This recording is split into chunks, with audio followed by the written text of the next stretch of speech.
Bonsoir, petite information. Chaque enquête que vous allez voir dans cette vidéo est basée sur des faits réels. C'était en 2015. Ma petite sœur et moi, ainsi que quelques-unes de ses amies, allions camper dans une forêt du Maine. Et je ne saurais vous le dire comment elle s'appelait. Ma petite sœur voulait que je vienne avec elle parce que je suis un petit peu plus âgé et également plus expérimenté. Oui, pour être clair tout de suite, ici, l'individu qui a vécu les événements ne partagera pas le nom de sa sœur pour des raisons d'anonymat. Je trouve ça totalement normal. En revanche, elle décidera de partager le nom des potes à sa sœur. Il y avait donc sur place Kazei, Barbara et Lexi. Ma sœur a donc insisté pour que je passe la nuit dans une tente séparée. Et j'étais bien sûr totalement d'accord avec ça, comme ça elle pouvait faire un petit peu les girly quoi, c'était un petit peu la bande de petits potes, tu vois, et t'avais la grande sœur qui dormait dans une tente à côté en mode genre daron au cas où il se passe un truc. Nous avions donc apporté 2 tentes, et j'ai emballé les fournitures et les objets de camping habituels. De la nourriture, de l'eau, des outils, etc.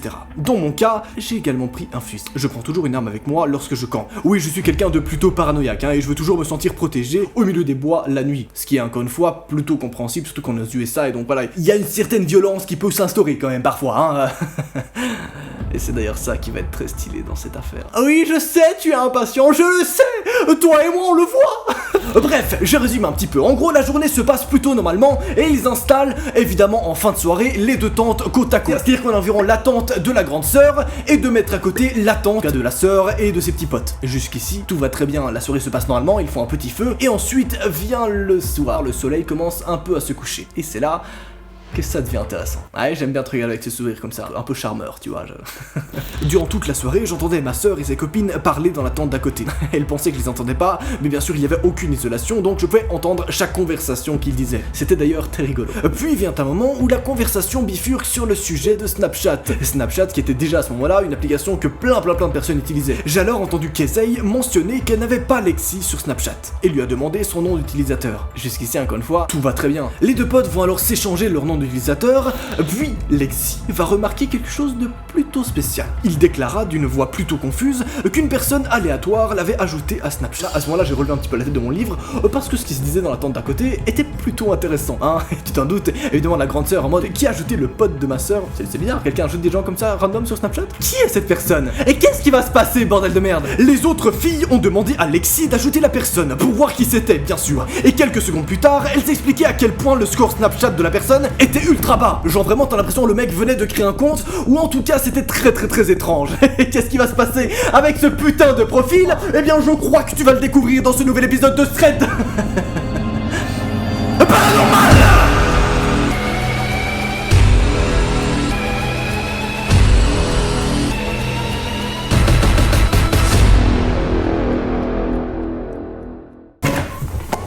Bonsoir YouTube. Je viens de faire tomber un truc derrière moi, donc je vais te le ramasser et je reviens. Yes, j'espère que vous avez kiffé cette intro un peu spectaculaire, tu vois. Ah, je suis un athlète. Non mais tu as le droit de le dire, tu peux.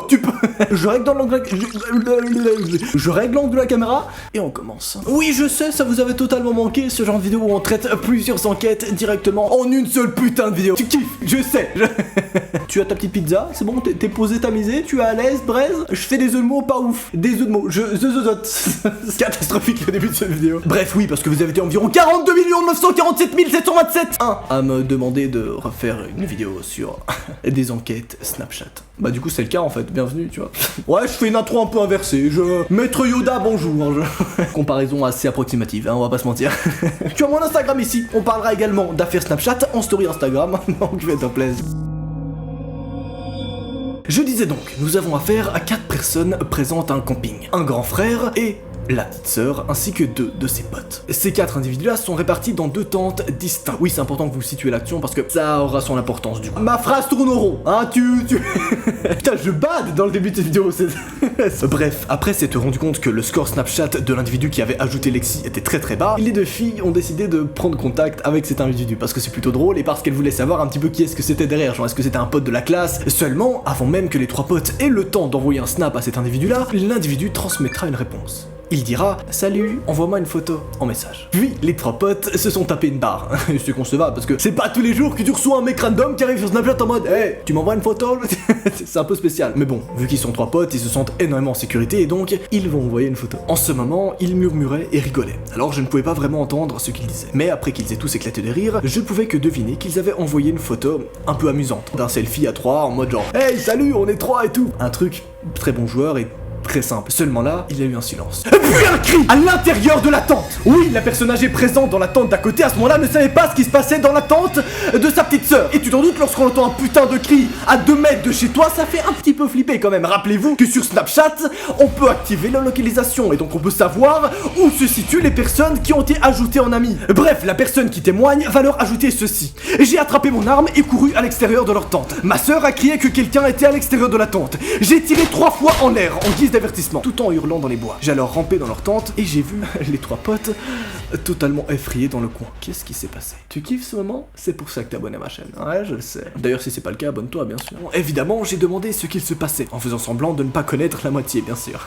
Alors, ils ont tout expliqué. Lexi a ajouté la personne aléatoire qui lui avait envoyé un message mentionné plus tôt. À ce moment-là, la rumeur que j'avais en tête s'est bien confirmée. Les 3 potes ont bel et bien envoyé un snap où on les voyait les 3 dessus. Cependant, la personne en face du snap a ensuite renvoyé une photo en réponse. C'était une photo d'un selfie, un espèce de vieillard qui souriait devant sa caméra frontale. Et où se situait cet individu-là? Devant la tente. C'est-à-dire que les 3 potes âgés à peine de 12 ans reçoivent un putain de snap d'un mec en mode bonjour, juste à côté de leur tente. Est-ce que vous vous rendez compte de ce qui se serait passé si le grand frère avait pas été dans la tente d'à côté? Bordel de merde, je trouve cette affaire putain de flippante et ultra badante. Oh, je kiffe tellement. Ça m'a donné des frissons jusque dans les os en écoutant leur histoire. J'ai été paniqué moi-même. Ils voulaient tous que je dorme dans la tente avec eux cette nuit-là. Je l'ai donc fait. Le lendemain matin, nous avons écouté le voyage et sommes allés directement à la voiture. Ce qui aurait pu être un bon souvenir de week-end avec ma sœur s'est transformé en le plus grand cauchemar de nos vies.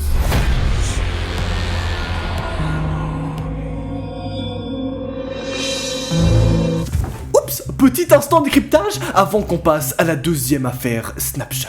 Qu'est-ce qui a bien pu se passer ce soir-là? Comment est-ce que le mec ait pu arriver aussi rapidement juste à côté de la tente? Et si, en réalité, il s'agissait d'un espèce de coup monté? Il est possible que le vieillard qui faisait un selfie devant la tente était juste en train de faire un selfie devant une tente random. Après tout, qui nous dit que c'était la tente des 3 potes? Faut savoir que sur un selfie, t'as pas beaucoup d'espace derrière pour voir le paysage, donc c'est déjà chaud de reconnaître l'endroit. Et sur un malentendu, ou alors en mode la nuit, en mode stress et tout, ils auraient pu croire que l'individu était à côté de chez eux, alors que pas du tout. En revanche, ce qui est sûr et certain, c'est que cette personne-là avait absolument pas des bonnes intentions. C'est totalement concevable, mais si un jour quelqu'un t'ajoute sur Snapchat et te demande déjà une photo après 3 secondes, bloque-le, s'il te plaît, vraiment. Tu bloques et tu en parles à tes parents, éventuellement, tu vois, genre, je suis sérieux, vraiment. Personnellement, je penche un petit peu sur l'hypothèse du gros pédo, hein. Mesdames et messieurs, bonsoir, bienvenue dans le 14-18. On dit présentateur télé, j'arrête. Là, je connais avec les 2 cerveaux. Là, je fais oui blague sur la tenue de mes mains, vraiment, le mec super lourd.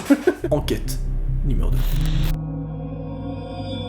Cette enquête-là va concerner une personne qui peut tout à fait être toi. Tout simplement parce que déjà le gars va à l'école, au lycée, donc tu vois, le mec vit sa meilleure vie, et il explique ceci. Dans mon lycée, il y a plein de groupes, et plein d'individus différents, bien sûr comme à chaque lycée. D'ailleurs, je me souviens qu'il y avait ce mec-là, toujours un petit peu isolé, et toujours un petit peu au fond de la classe. Ce gars, il s'appelait Romain. Qui est Romain? Tu vas le comprendre un poil plus tard. Beaucoup de gens disaient que ce Romain, un petit peu seul, traînait très souvent sur Snapchat. Ce qui est plutôt étrange parce qu'il avait pas vraiment d'amis, on va pas se mentir. Un jour de décembre où il faisait assez froid, ce Romain m'a ajouté en ami. Et c'est à ce moment-là que je me suis dit, putain, peut-être qu'il sert juste à se faire des potes en fait sur Snapchat. Et j'ai trouvé ça plutôt cool, mais assez perturbant, parce que lui avait jamais parlé à Romain, et surtout, bah, il était pas en mood de se faire des potes, tu vois, le mec a déjà ses amis, il est pas forcément en mode, hey, salut, t'es mon pote. Non, il s'en bat les couilles, tu vois, genre il a déjà sa groupe de potes, il a pas forcément envie de se faire de nouveaux amis. J'ai passé vraiment 4 heures à t'expliquer ça, je pense t'as compris. Je savais déjà que c'était lui. Bon, je l'ai alors à mon tour ajouté en ami. Bon, je sais pas exactement pourquoi je l'ai ajouté, mais je suppose parce que je suis peut-être un peu trop sympathique avec les personnes. Quelques minutes plus tard, après m'avoir ajouté, il m'a envoyé une photo, puis une vidéo. Oh, je voulais pas l'ouvrir, car je savais que c'était bizarre. Mais j'étais aussi curieux de voir ce que c'était. Bon, j'ai attendu quelques heures pour montrer vraiment le plus grand désintérêt possible. Et je l'ai ouvert quand j'étais dans mon lit. Et ce que ce snap était bien plus étrange que ce que je pensais. Il y avait une photo de moi, assis dans la salle à manger de l'école. La vidéo, elle, était quand la cloche a sonné et que tout le monde dans la salle à manger s'est levé. Y compris moi, évidemment. Et il a zoomé sur moi, et m'a enregistré, alors que j'ai quitté la salle à manger. C'est un peu spécial, ça fait presque un petit peu un mec psychopathe, tu vois, genre, et là il le dit sur un ton assez drôle, mais vous allez voir que c'est clairement pas si drôle que ça. Le pire, c'était la légende, enfin le texte ajouté au snap, qui disait mignon, lol. Bon, bien sûr, à ce moment-là, je l'ai ignoré. J'étais sur le point de bloquer le mec et me dire bon, je m'en bats les couilles, tu vois. Mais pour une raison quelconque, je n'avais pas le pouvoir de le faire. Cette nuit-là, allongé dans mon lit en regardant la télévision, l'individu sous le pseudo de Zach Meister m'a renvoyé un snap. Parce que oui, ce que je vous ai pas dit au début, c'est que Romain utilisait le pseudo de Zach Meister. Un petit pseudo en mode marrant, en mode drôle, tu vois, c'est rien de méchant. Il reçoit donc ce snap de Zach Meister. Encore un snap, bien sûr. Non, bon, j'ai accidentellement cliqué tout de suite sur la notification qui m'emmenait à son message et qui disait vous habitez dans la rue Mazon. J'ai répondu que oui, et il a répondu immédiatement. J'avais prévu de pas ouvrir sa réponse avant au moins le lendemain, histoire qu'il comprenne vraiment que je n'ai aucun intérêt à devenir pote avec ce mec. Mais plus j'attendais, et plus ce gars continuait de m'envoyer des messages. Alors bon, j'étais sur le point de le bloquer, et c'était même pas drôle en fait, hein. Il a commencé à m'envoyer des photos, des photos que j'avais pas prévu d'ouvrir ce soir. Je savais que plus je tardais à répondre, moins il était intéressé. Alors j'ai posé mon téléphone sur le bureau, j'ai éteint la télévision, et je me suis endormi. Alors bon, ce que notre mec va faire, c'est qu'il va poser son téléphone sur son bureau, désactiver les notifications, et aller se coucher. Tu vois, en mode, m'en bats les couilles frérot. Et c'est très bien d'ailleurs, bon, il aurait pu bloquer, mais ok, pourquoi pas. La nuit tombe et se passe. Puis, c'est le lendemain matin. Notre individu va se réveiller et va remarquer quelque chose d'étrange. Ma fenêtre ainsi que la porte de mon placard étaient grande ouverte. Je me suis littéralement murmuré, putain, je me souvenais pas d'avoir ouvert l'un ou l'autre. Ma chambre était complètement froide. J'ai aussi vu bien sûr un tas de nouvelles notifications de Zach Meister sur mon téléphone. Puis, j'ai alors ouvert Snapchat et c'est important de noter qu'à ce moment-là, il fait grand jour dehors. Donc le mec est pas censé flipper, tu vois, il est en mode genre, bah les couilles, tu vois, genre. Ouais, je crois qu'il aurait jamais dû ouvrir ce snap. Pourquoi est-ce que je dis ça ? Aïe aïe aïe aïe. Déjà, les premiers snaps étaient plutôt étranges. Ça a commencé par des photos d'un trottoir, la nuit derrière.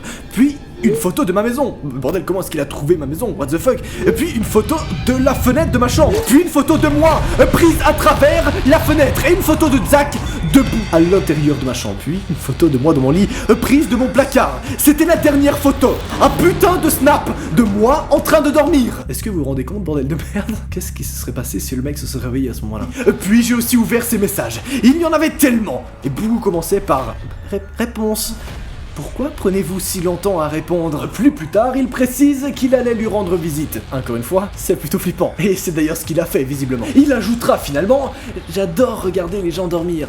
C'est un peu une passion pour moi. Enfin, je voulais en parler avec toi, mais t'avais pas l'air de vouloir discuter. Je vous ai localisé grâce à votre snap map. Ne vous inquiétez pas. En tout cas, j'espère que je vous ai pas dérangé. Hein. » Le reste des messages disait des choses comme « Es-tu debout? Que fais-tu » Il a affaire à un putain de taré. Donc, il va poser son smartphone et se dire « Et qu'est-ce que je fais à ce moment-là » Il va arriver à la conclusion qu'il va juste s'en battre les couilles et ne rien faire. Ce qui est peut-être pas la meilleure idée, j'ai pas de mytho. Mais bon, en même temps, il faut savoir qu'ils sont dans le collège, ils sont dans le même établissement, donc faut pas non plus créer un fight, tu vois, genre.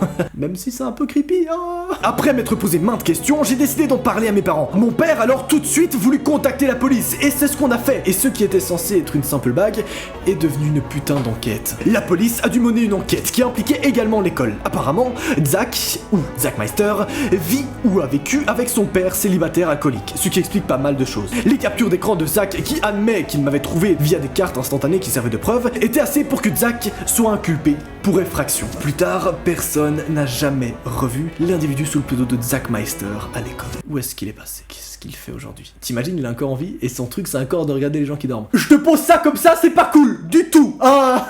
On a alors supposé avec mes potes que Zach était parti habiter dans un autre pays peut-être avec son père, histoire de commencer une nouvelle vidéo. Et t'inquiète pas, toi qui regardes ces vidéos, à l'instant où j'ai des nouveautés sur cette affaire policière, si un jour on revoit Zach quelque part, je t'en informerai sur cette chaîne. Ah, directement. Mais pour ça, il faut que tu actives la cloche. Ah, tu connais les bails. J'espère dans tous les cas infiniment que tu as kiffé ce putain d'épisode de cette paranormale, parce que moi perso, je suis un peu fan. Je suis fan de mon propre épisode. Est-ce que je me suce la bite tout seul? Oui, totalement. C'était Noah, ce fut un plaisir. Tu as bien sûr mon Instagram dans lequel on enquêtera et on poussera un petit peu les affaires un peu plus loin en story. Donc fais-toi plaisir. J'ai mal formulé ma phrase, mais t'as compris, tu vois. C'était Noah. Allez, salut quoi. T'as fini ta pizza, elle était bonne? Parfait.